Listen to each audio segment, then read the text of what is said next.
సహమానవులారా, దేవనామమున శుభములు కలుగునుగాక. ఆమేన్. రక్షణ మహాసంకల్పమును మనము ధ్యానిస్తున్నటువంటి వారమై ఉన్నాం. గతములో 7 భాగములను మనము ధ్యానించాము. ఈ దినము 8వ భాగమును ఆది కాలమును గురించినటువంటి క్రమములో ధ్యానింపనై ఉన్నాము.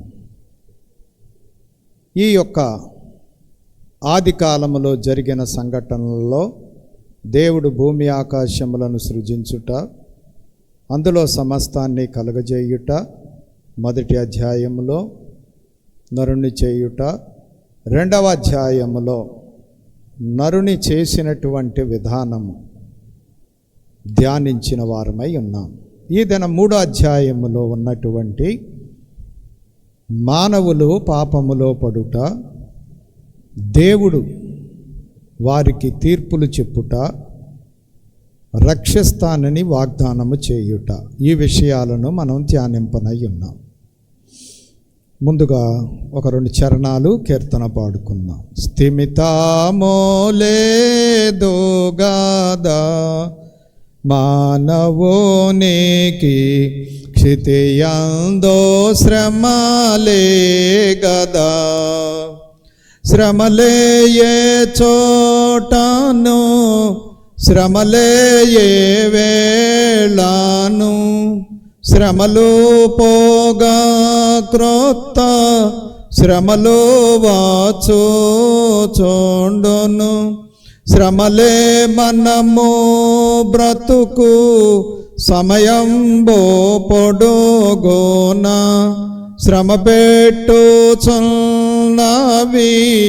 సౌఖ్యమేది మనకు, తమలో కొందరిట్లు తలంచుకొనుచున్నారు, స్థిమితమోలేదో గాదా మానవునికి క్షితియందో శ్రమలే గదా, వెని వలన మేలు వాని నామాచి పెట్టియోన్నాడు తండ్రి, గాని ఆదిలోనే మానవ జాతిలో కాని గుణము చేరా గానే కీడే ప్రాతి, దానిలో చొరబడుచు మానవ హృదయాల లోన దైవాభి మానము తొలగించే, స్థిమితమోలేదో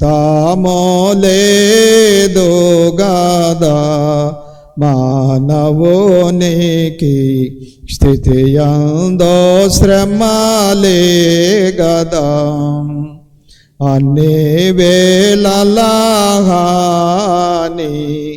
మనకందరకు, అన్ని ప్రాకలను హాని, భూమి శాపము పొందే ముండ్లందో చేతాని, చెమటోడ్చే పురుషుండు సేద్యంబో చేయును, ప్రసవ వేదన స్త్రీకి ప్రాణభీతిగా నుండు, బిడ్డలు లేకున్నా బిడియామోగా నుండు, భార్యాభర్తల మైత్రి పాడైపోవచ్చు నుండు, ఎంత జాగ్రత్తయున్నా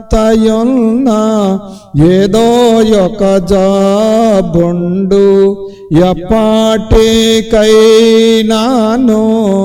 తప్పదో మరణంబు, వాన కురియాకున్నా పంట పండదో కరువు, వాన అధికమైన పంట నాశనమౌను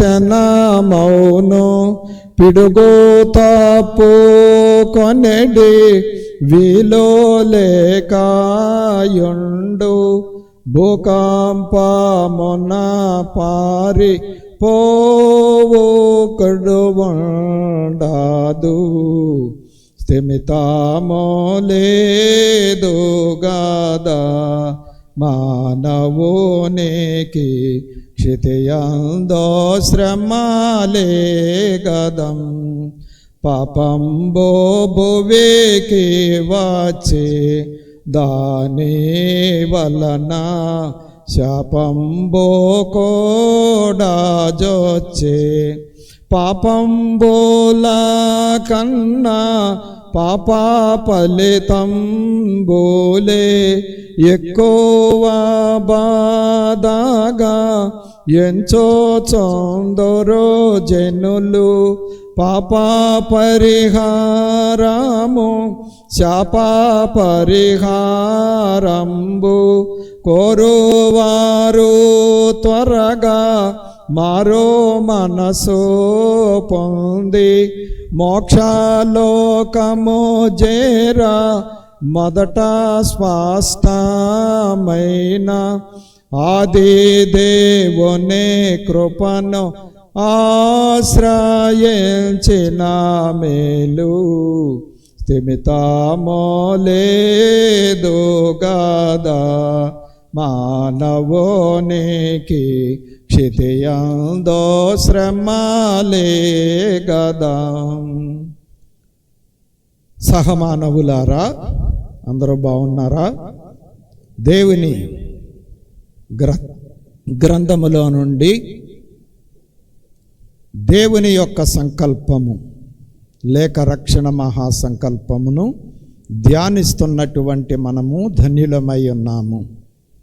ఈ రక్షణ సంకల్పమును మనము ఎరుగని ఎడల దేవుని గురించి కానీ మనల్ని గురించి కానీ ఈ సృష్టిని గురించిన కానీ జరిగిన దాన్ని గురించి కానీ జరుగుతున్న దాన్ని గురించి కానీ జరగబోయే దాన్ని గురించి కానీ ఏమీయూ తెలియక అయోమయములో ఉండేటువంటి పరిస్థితి. అందుకే మనము ఈ రక్షణ సంకల్పమును తెలుసుకొనుట ఎంతైనా అవసరము. సరే, దేవుడు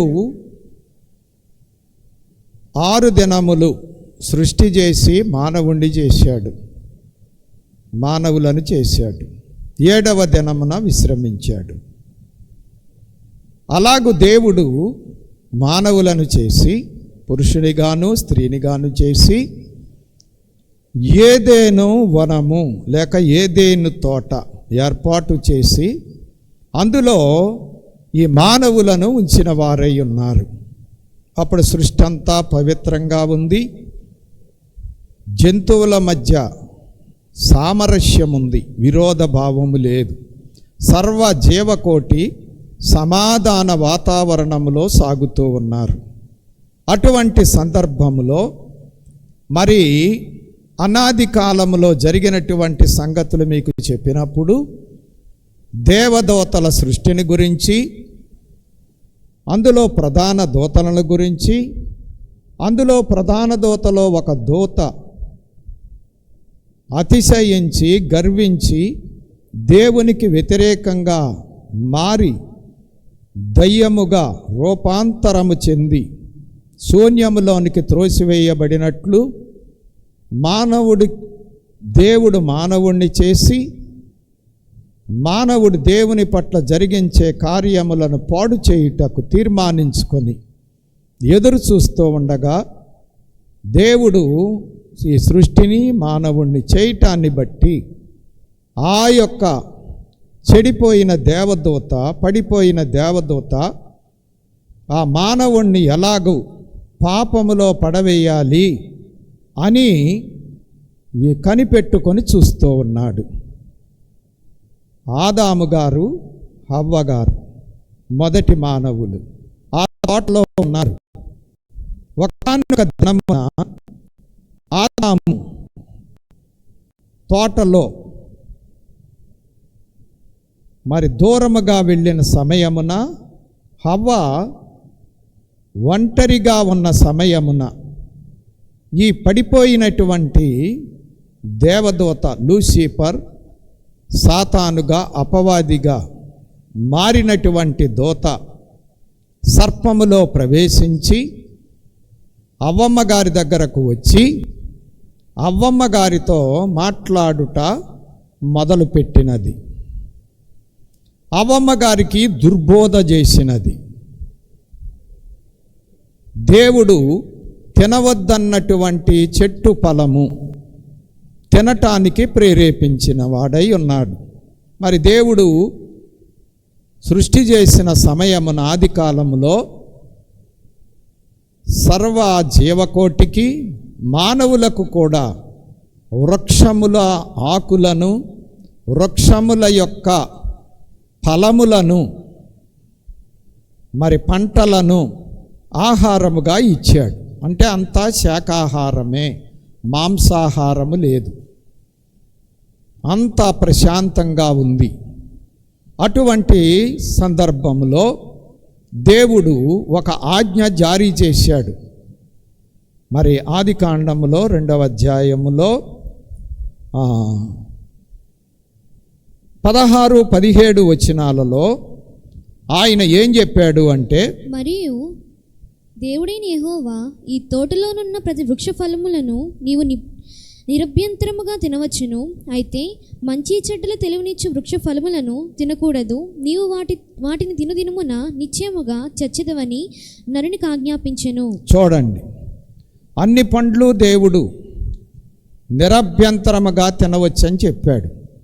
కానీ మంచి చెడ్డ తెలివినిచ్చే వృక్ష ఫలమును మాత్రం తినవద్దన్నాడు.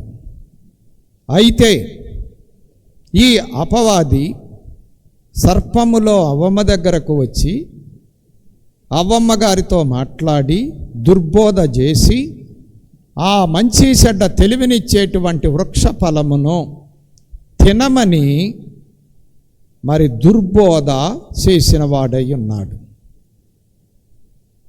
ఆ మాయలో పడినటువంటి అవ్వమ్మ గారు ఆ మంచి చెడ్డ తెలివినిచ్చేటువంటి వృక్ష ఫలమును తిని తరువాత ఆదాము గారికి ఇచ్చినట్లుగా మనము ఈ 3వ అధ్యాయం ఆదికాండం 3వ అధ్యాయంలో చూస్తున్నాం. అలాగు వారు దేవుని ఆజ్ఞను అతిక్రమించుటను బట్టి వారు పాపములో పడ్డారు, పాపులుగా ఎంచబడ్డారు. మరి పాపమును గురించి నిర్వచనము దేవుని యొక్క లేఖనములో దేవుడు స్పష్టముగా తెలియజేసిన వారై ఉన్నారు. మరి పాపమును గురించి 7 నిర్వచనాలు చెప్పబడ్డాయి. మరి ఈ కథ చెప్పడానికి ముందు అసలు పాపం అంటే ఏమిటి అనే దాని గురించి లేఖనములలో మనం చూడగలిగితే, 1 మాటలను బట్టి కలిగేటువంటి పాపము. మత్తయి సువార్త 12వ అధ్యాయము 36-37 వచనములలో మనం చూసినట్లయితే, నేను మీతో చెప్పినదేమనగా మనుషులు పలుకు వ్యర్థమైన ప్రతి మాటను గూర్చి విమర్శ దినమున లెక్క చెప్పవలసి ఉండును. నీ మాటలను బట్టి నీతిమంతుడవని తీర్పు నొందుదువు, నీ మాటలను బట్టియే అపరాధివని తీర్పు నొందుదువు. కాబట్టి మాటలను బట్టి పాపము. 2వది పొరుగువానిని తిరస్కరించుట పాపము. సామెతలు 14:21. తన పొరుగువాని తిరస్కరించువాడు పాపము చేయువాడు, బీదలను కటాక్షించువాడు ధన్యుడు. 3వది విశ్వాస మూలముగానిది పాపము. రోమాపత్రిక 14వ అధ్యాయము 23వ వచనము.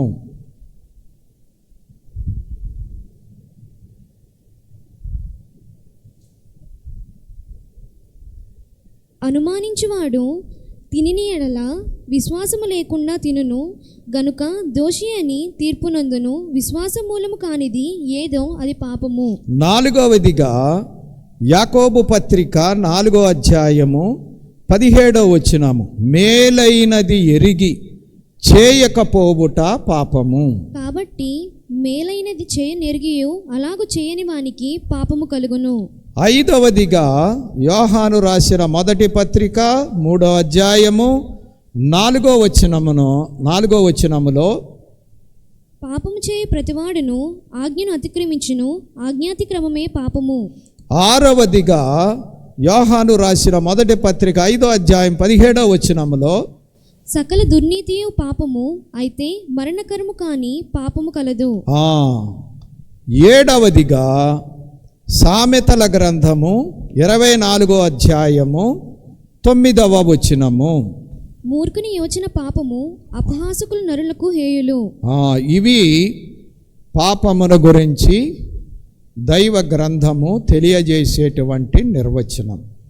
ఈ విధముగా మానవులైన వారు దేవుడు పవిత్రులుగా పాపరహితులుగా చేస్తే వారు ఈ యొక్క పరిస్థితులను కల్పించుకొని పాపులుగా మారిపోయినారు. ముఖ్యముగా ఆజ్ఞాతిక్రమము పాపము.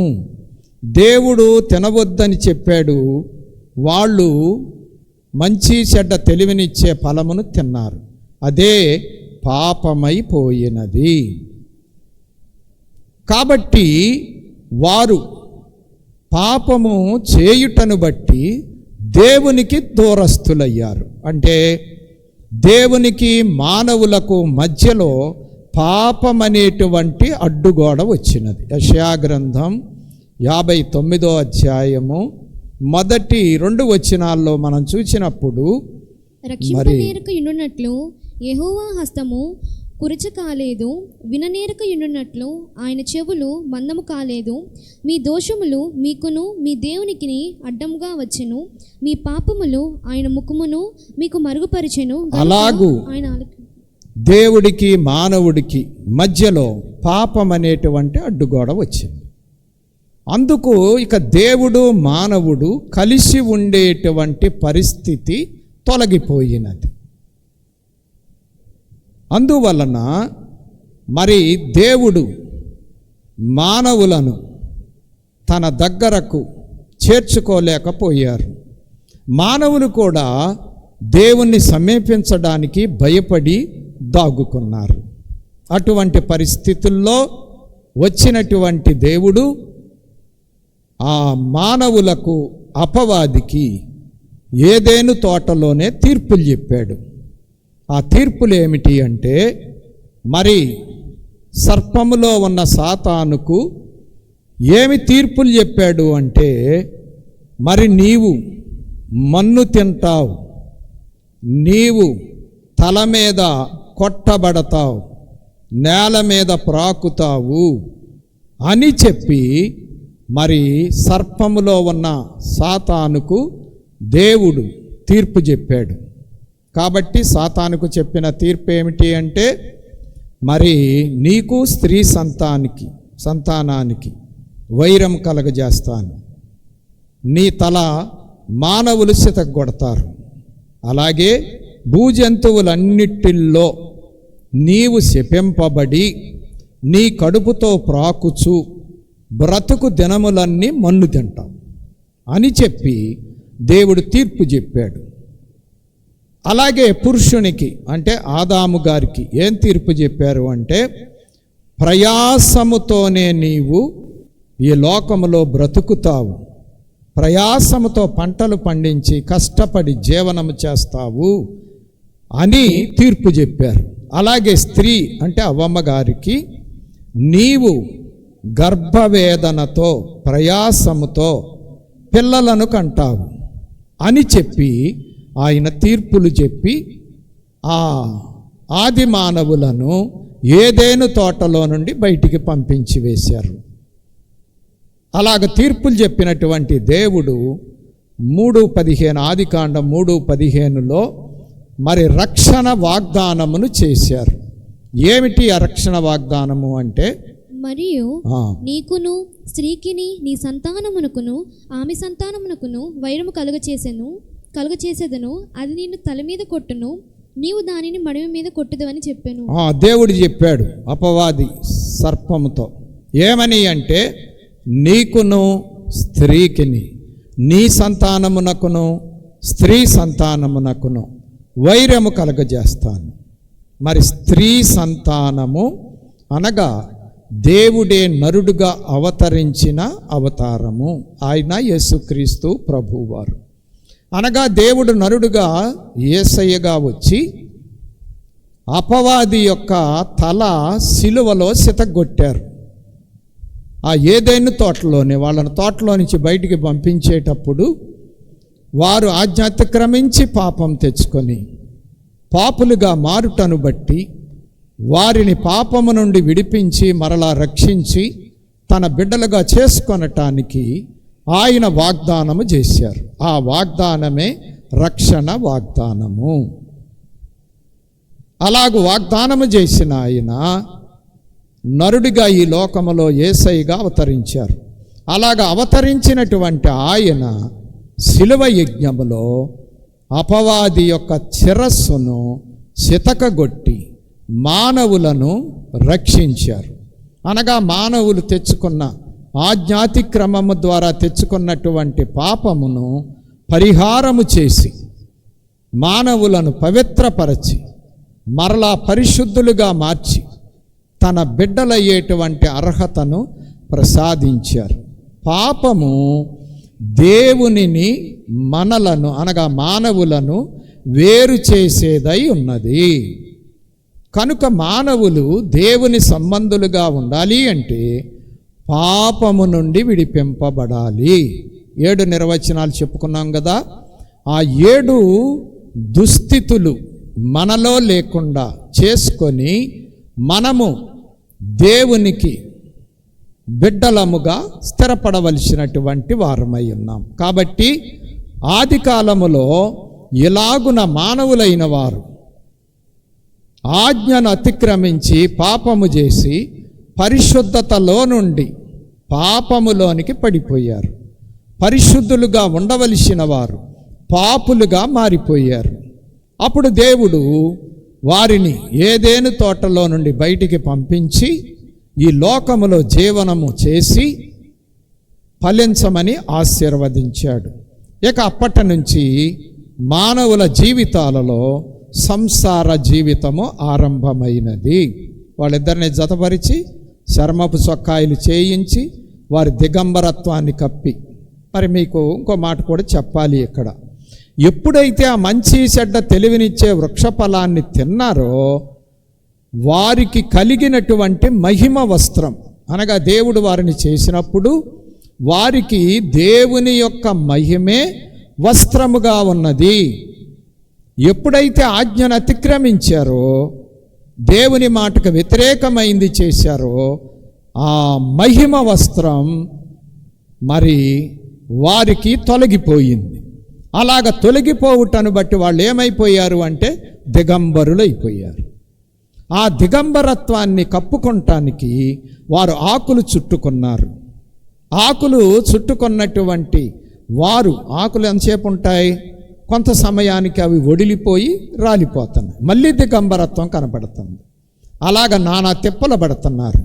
అటువంటి సమయంలోనే దేవుడు వారికి తీర్పులు చెప్పి రక్షణ వాగ్దానము చెప్పి, నేనే వస్తాను మళ్ళా నరుడుగా స్త్రీ సంతానంగా మీ పక్షముగా శిలువ యజ్ఞము జరిగించి ప్రాయశ్చిత్తము జరిగించి మిమ్మల్ని రక్షిస్తాను, నా బిడ్డలుగా చేసుకుంటాను అని చెప్పి దేవుడు వారికి వాగ్దానం చేశాడు. ఆ విధంగానే ఆయన ఒక గొర్రె పిల్లను వధించి చర్మపు చొక్కాయిలు చేయించి వారికి ధరింపజేసి వారిద్దరిని జతపరిచి ఏదెను తోటలో నుండి పంపించి ఈ లోకములో వారు జీవనయాత్ర చేయటానికి ఆయన ఏర్పాటు చేశారు. అలాగా ఆ ఆది మానవులు ఆ యొక్క ఏదెను తోటలో నుండి బయటికి వచ్చి ఇక మామూలు ఇప్పుడు మనం జీవించే జీవితం లాంటి జీవితాన్ని ఆరంభించి కష్టపడి మరి భూమిని సేద్యం చేసుకుంటూ జీవించడానికి ఆరంభించారు. అలాగే జతపరచబడినటువంటి వారిద్దరి ద్వారా సంతాన ఫలము ఆరంభమైనది. అలాగ ఆరంభించబడినటువంటి వాళ్ళు దినదినము వృద్ధిలోనికి, ఈ ప్రపంచములోనికి ప్రబలిన వారై ఉన్నారు.